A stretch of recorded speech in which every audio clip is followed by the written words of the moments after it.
ఇప్పుడు కేవలం 7,999 up to 10 kgs వరకు బరువు తగ్గి అధిక బరువు నుంచి వచ్చే ప్రధాన సమస్యలను దూరం చేసుకోండి. డార్లింగ్ హడావిడి చూస్తుంటే ఇన్ని సినిమాలు ప్రభాస్ ఒక్కడే ఎలా చేస్తాడు, ఏమైనా రోబోనా అన్న అనుమానం రాక మానదు.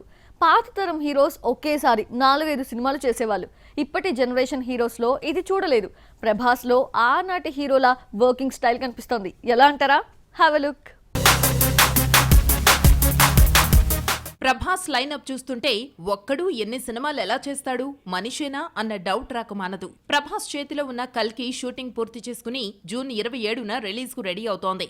ఆ తర్వాత సలార్ 2, రాజాసాబ్, సీతారామం ఫేమ్ హను రాఘవపూడి దర్శకత్వంలో లవ్ స్టోరీ, సందీప్ వంగ డైరెక్షన్ లో స్పిరిట్ లైన్ లో ఉన్నాయి. ప్రభాస్ స్పీడ్ చూస్తుంటే ఇవన్నీ ఒకేసారి చేసేట్టే కనిపిస్తున్నాడు. నెలాఖరులో సలార్ 2 షూటింగ్ మొదలవుతోంది. అయితే ప్రభాస్ లేకుండానే జగపతి బాబు, బాబీ సింహ, శ్రియారెడ్డి, శృతి హాసన్లపై సీన్స్ ని తీస్తారు. ప్రభాస్ మాత్రం జూలైలో సలార్ 2 సెట్స్ పైకి వస్తాడట. ప్రశాంత్ నీల్ స్పీడ్ చూస్తుంటే సలార్ 2ను 6 నెలలు తిరగకుండా పూర్తి చేస్తాడని తెలిసిందే. రాజాసాబు పూర్తి కాకుండానే సలార్ 2తో పాటు హను రాఘవపూడి సినిమాను కూడా స్టార్ట్ చేస్తున్నాడు ప్రభాస్. డార్లింగ్ కోసం హను హిస్టారికల్ యాక్షన్ స్టోరీని రాసుకున్నాడు.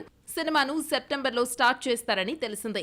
ఈ లెక్కన రాజాసాబ్తో పాటు సలార్ 2, హను రాఘవపూడి సినిమాలు ఒకేసారి షూటింగ్ జరుపుకుంటాయన్నమాట. ఇలా ఒకేసారి 3 సినిమాలు చేస్తున్న స్టార్ హీరో ప్రభాస్ మాత్రమే కనిపిస్తున్నాడు. రాజసాబ్, సలార్ 2, హను మూవీ పూర్తయితే గానీ స్పిరిట్ సినిమాలోకి వెళ్లలేడు ప్రభాస్. సందీప్ హీరో అంటే గెటప్ డిఫరెంట్ గా ఉంటుంది. మేక్ ఓవర్ మెయింటైన్ చేయాలంటే మరో మూవీ చేయలేడు.